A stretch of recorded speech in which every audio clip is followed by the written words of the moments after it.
Hi everybody, it's Anyssa. Today I want to go over the most notable books that I read in 2025. 2025 was the year that I got out of a reading slump.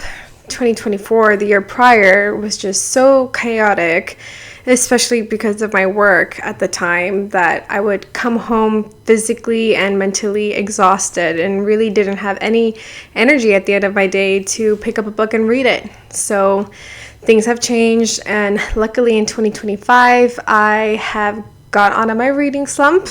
I read about 18 books last year, but I don't want to go over all of them. I just want to go over the ones that were most notable to me, the ones that just clicked and reminded me of why I love reading so much. I love how engaged I can be in a book. I liked that I could find enjoyment in all the different genres that I read. So I just want to go over them today. If you've read any of the lists that I'm just about to explain to you, please write a comment down below. Let me know what you thought about them, if you agree with what I think about the books. I'm just going to give a quick overview of these books. It's going to be spoiler free. I don't want to go too into that depth, but I just wanted to point them out because I thought they're pretty great and maybe you'd want to read them too. If you have any recommendations for me, please let me know based off these books. I found all of these very enjoyable. So yeah, let's just get started. The first book I'm going to mention is The Priory of the Orange Tree by Samantha Shannon. This is a pretty thick and dense book. It's in epic fantasy. It has queer representation in it. It has dragons in it, and they're pretty significant to the plot. It's not just like side interesting beasts in the story. They're very significant, and the storyline is also so heavily driven by political and religious views that of course oppose each other. That was probably like the most interesting part for me. I love seeing the essence and core of those two themes and how they impacted this imaginative world. Especially as someone who was a politics major in college, I really love seeing politics applied in the books that I read in fictional worlds. We oversee these characters that are from different parts of this world, and of course, they have different, again, religious and political views, but at the end of the day, they have to come together so that they can go against the common ancient evil. Reading this reminded me a little bit of Game of Thrones. If you watch that show, you oversee different characters in different parts of the universe, and their storylines at the end of it all will overlap and come together, and that is the same energy that I got from this book. So if any of that sounds interesting to you, as well as seeing examples of female leadership, I think that you would like The Priory of the Orange Tree. I thought the smallishness of the magical system that they had was not too daunting to understand. I thought the world building was excellent, just detailed enough so that I could become immersed in the book, but also left me some room for imagination. Yeah. The second book is Monstrilio by Gerardo, Sámano, Córdova. It is a literary horror, grief horror fiction book. We follow this woman who unfortunately lost her son, and she essentially grabs a piece of her son's lung and feeds it, and it turns into a monster. So we follow this woman's grief. We follow other significant members' grief as well. Clearly, grief is a huge theme in this book. There's queer representation in this book, but the reason why I was left with thinking about Monstrilio often is how disturbing it is and unsettling. It pushed boundaries for me, especially as an animal lover. And if you've read the book, hopefully you understand what scene I'm referring to. But there came points where I had to put the book down because it was just like pushing buttons that I personally didn't enjoy being thrown into my face, and not in so much of a negative way, and more so of well, it's all negative, but like not enough to stop me from reading the book, but just enough for me to really take notice of it and carry it with me a little bit. But Monstrilio, the best time to read it, I mean, I'm going to argue, is probably around Halloween time in October. But of course, just pick up the book. Great to read in a dark room if you enjoy submerging yourself into horror in a dark ambiance and just setting it up. I still think that Monstrilio describes grief in a way that is not to slap the reader in the face harshly, but more so to just settle into the grief and truly understand it and picture what grief can cause. But those are my thoughts on Monstrilio. The third book is Alchemised by SenLinYu. Now, first, the author SenLinYu wrote a fan fiction called Manacled, which is about Draco and Hermione. And I did not read Harry Potter. I also did not read Manacled. I've watched Harry Potter, the movies, but I have not read it.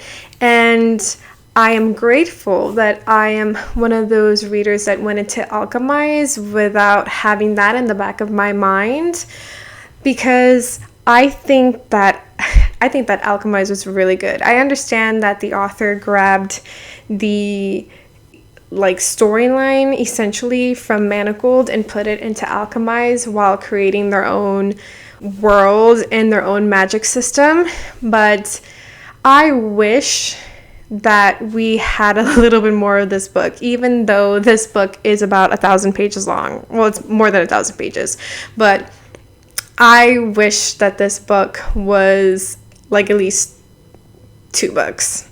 And I'll get to that. Some may consider this like a romantasy. I think it's more significantly a dark fantasy.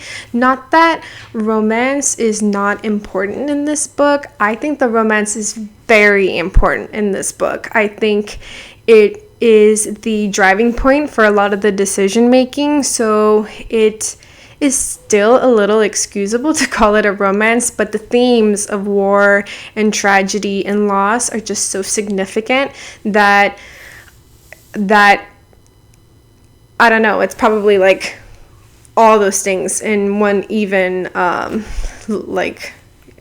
ranking.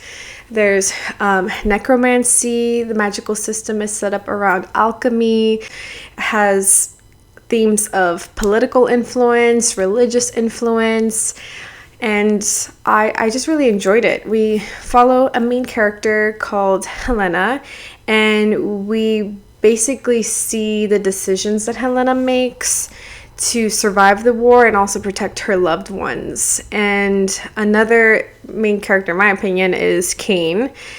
I personally don't think that we gained enough of Cain. I feel like we missed out on Cain's point of view. I would have loved for a second book, because I really feel that SenLinYu had the opportunity to expand on this really interesting setting that they created and really interesting magical system that's so elaborate. I constantly needed to remind myself of what certain magical elements meant, and I think that 2 books would have been great. I would have loved more background of Helena and more background on Cain, or just more elaborate background on them. Even though we are given moments of it, I would have loved to gain a much better understanding of their psyche. If you agree with me, let me know. And my last thought on Alchemised is I thought it was genius the way SenLinYu did part 1, part 2, and part 3.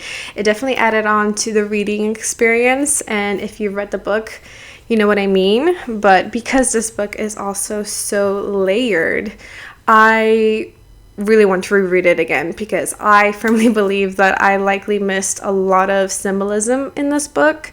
So now that I have already gone through it once, I want to read it again. But please, there are trigger warnings for this book. I suggest taking a look at them before you start reading Alchemised. It's very dark, disturbing, and pushes the limits a little bit, but I did find it very interesting. And once you get past the first 200 pages of really in-depth world building, I think it's really easy to just get sunk in to the story. The last books I'm going to mention are the Monk and Robot series by Becky Chambers. The first one being A Psalm for the Wild Built, and the second book is A Prayer for the Crown Shy. And this little series is definitely different from the ones that I've already mentioned. It's a cozy sci-fi, philosophical. It just gently nudged me to think about some really major themes in life, like productivity, resting, purpose, being like in nature, and little attributes of enjoying my life. Ultimately, in the storyline, we follow a team monk and a sentient robot after a post-industrial world, and they build a friendship, and they learn a lot from each other. And I just really enjoyed how soft and tender it is.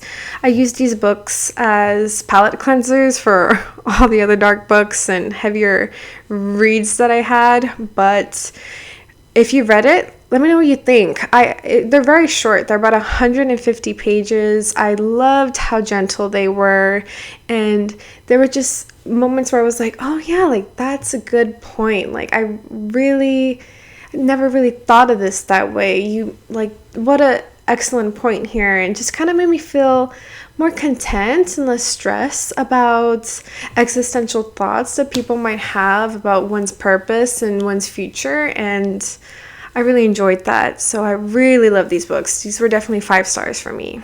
Well, that's really it. Those are all the books that I'm going to talk about that were my most notable reads from 2025.